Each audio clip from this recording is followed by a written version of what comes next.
Salamlayıram sizi dəyərli müəllimlərimiz. Sertifikasiyada hər birinizə uğurlar arzulayıram.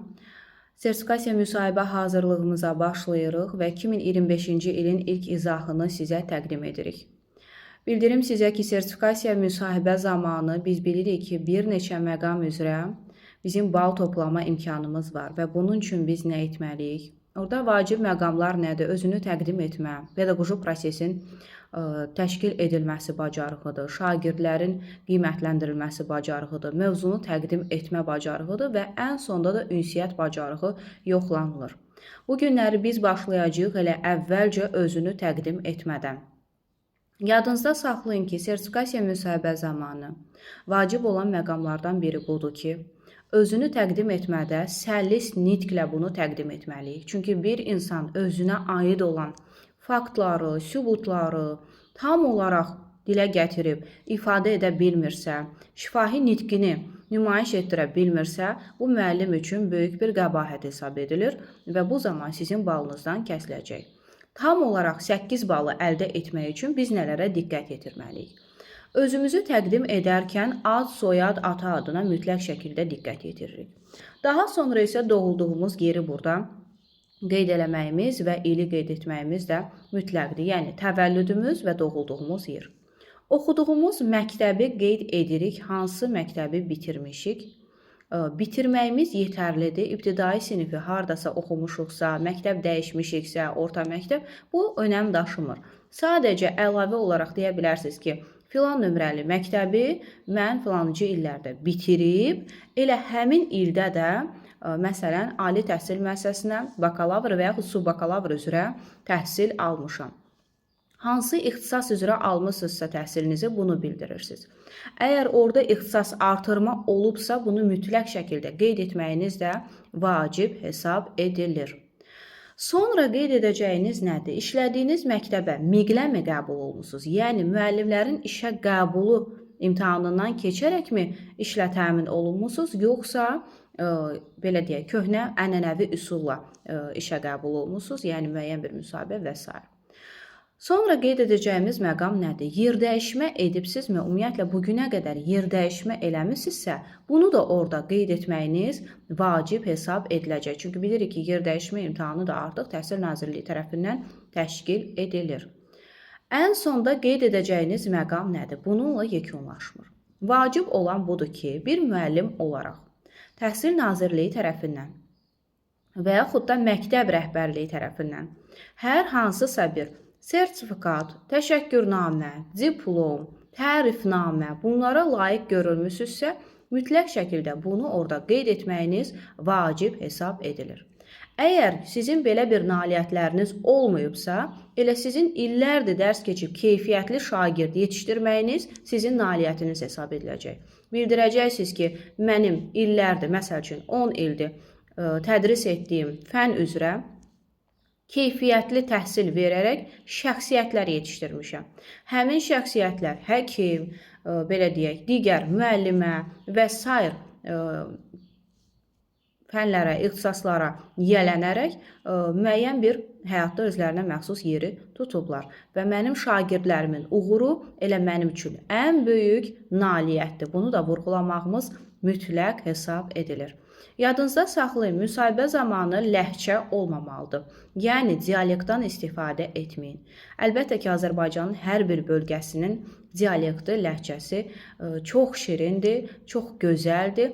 Lakin müəllim olaraq biz necə danışmalıyıq? Ədəbi dildə danışmalıyıq və çalışmalıyıq ki, bizim nitqimizdə müəyyən bir dialekt, müəyyən bir əlavə sözlər olmasın. Və çalışın sözləri danışarkən vacib məqam budur ki, bir-birinə iyerarxik şəkildə cümlələri qurun, cümlələri səlis şəkildə bildirin, çalışın orta hissələrdə məsafə buraxmayın və danışanın tam olaraq göz təmasını düzgün şəkildə qurun. Göyə, yana, aşağı baxıb danışmaq qəbul edilməyəcək. Bu xırdalıqlara qədər hər birinizə izah edirəm ki, özünü təqdim etməni evdə özünüz üçün dəfələrlə məşq edin, güzgü qarşısında məşq edin, özünüz üçün bir konspekt halına gətirin. Bayaq dediyim konspekti inşallah ki, indi kanalımda yazılı şəkildə də sizin üçün qısa video şəklində paylaşaram. Elə ona baxaraq da özünüz üçün bir konspekt hazırlayıb daim bunu imtahana qədər məşq edərsiniz. Keçirik digər məqama. Hələ ki, xırdalıqlarla deyil, başlıqlarla sizə izah edirəm. Kanalımıza abunə olarsınız və demək olar ki, hər gün gündəlik izahlarımız olacaq və sizə dəstək olacaq. Müəllimlər, pedaqoji prosesin təşkilindən bəhs edilir ki, bu çətin bir məqam deyil. Müəllim pedaqoji prosesi təşkil edərkən pedaqoji tələbləri nəzərə alaraq təşkil edir. Və biz buna görə də nə edirik müəllimlər? Həmin pedaqoji tələblərin xüsusiyyətlərini deməliyik. Orada pedaqoji tələblərin adlarını sadalamaq yox, xüsusiyyətlərini. Məsəl üçün, mən təlim qurarkən çalışıram ki, şagirdlərimi nəzərə alım. Şagirdlərimin meyli nəyədir, necə öyrənə bilirlər, potensial səviyyələri necədir? Bunlara nəzərə alıb daha sonra təlimimi qururam. Sonra çalışıram ki, şagirdlərimdə nəsə mənfi nəticələr olarsa, həmin mənfi nəticələri aradan qaldırım, sonra yeni mövzuları keçim. Şagirdlərimi inkişafdan saxlamayım.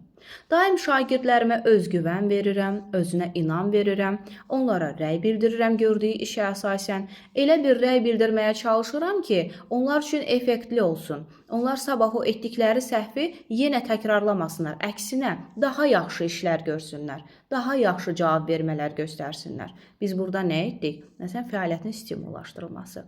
Mənfi nəticələri aradan qaldırmağa çalışıram, inkişaf yönümlülük. Şagirdimin meylini, marağını, potensialını nəzərə alıb tələbat edirəm, şagird yönümlülük. Deməli, biz nə edirik?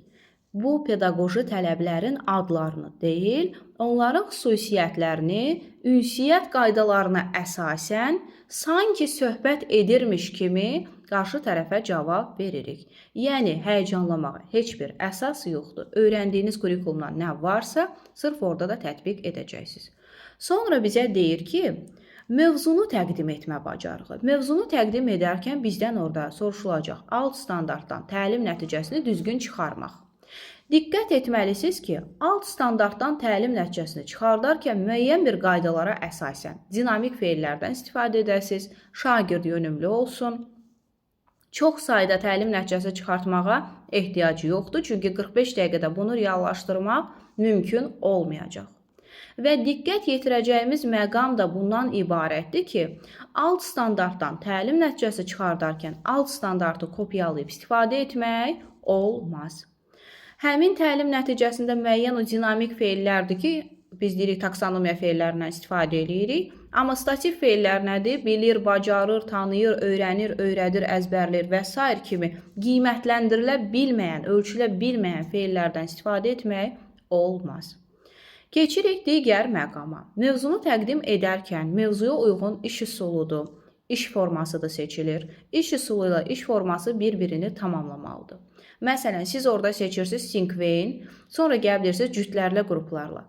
Syncvein yalnız fərdi şəkildə tətbiq edilir. Amma siz iş forması olaraq artıq yanlış seçim elədiniz. Yəni, bunlar da bir-birini tamamlamalıdır. İnteqrasiyanın növüdür.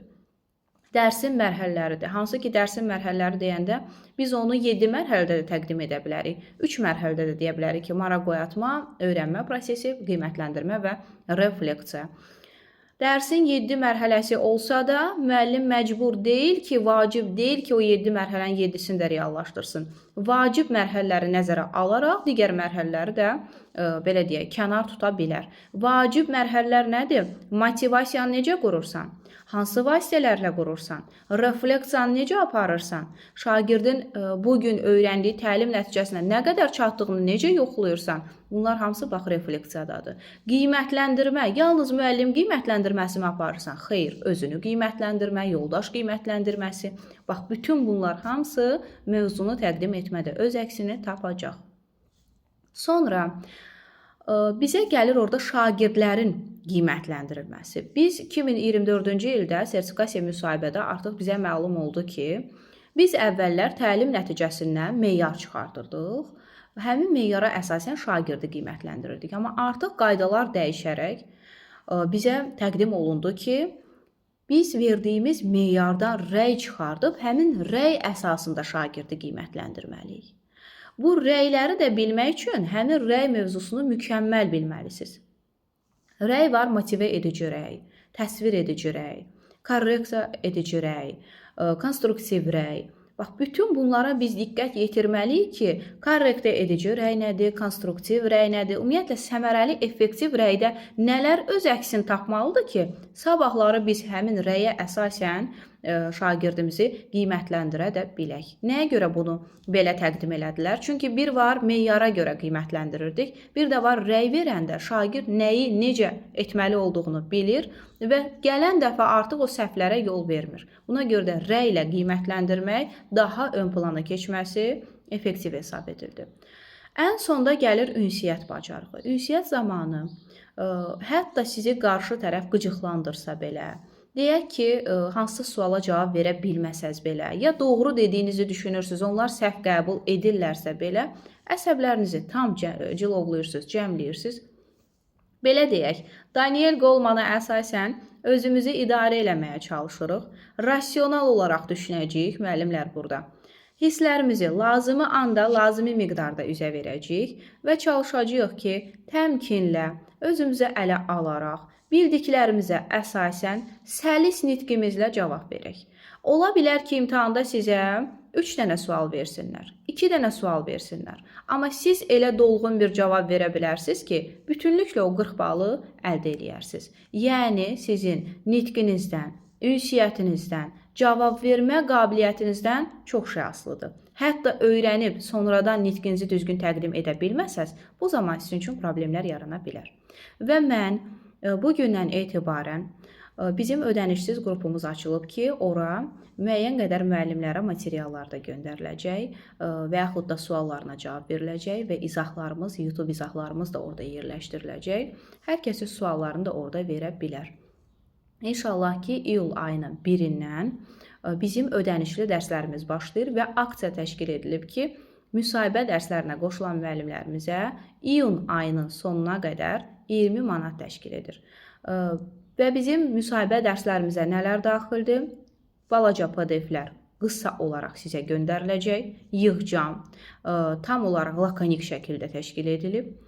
İcmallarla təmin olunacaqsınız və həmçinin də bildirim ki, təmin edilmə deyərkən icmalın necə yazılması sizə öyrədiləcək. Yazdığınız icmallar da yoxlanılacaq, sizə istiqamət veriləcək. Yəni, bu şəkildə də sizə dəstək veririk.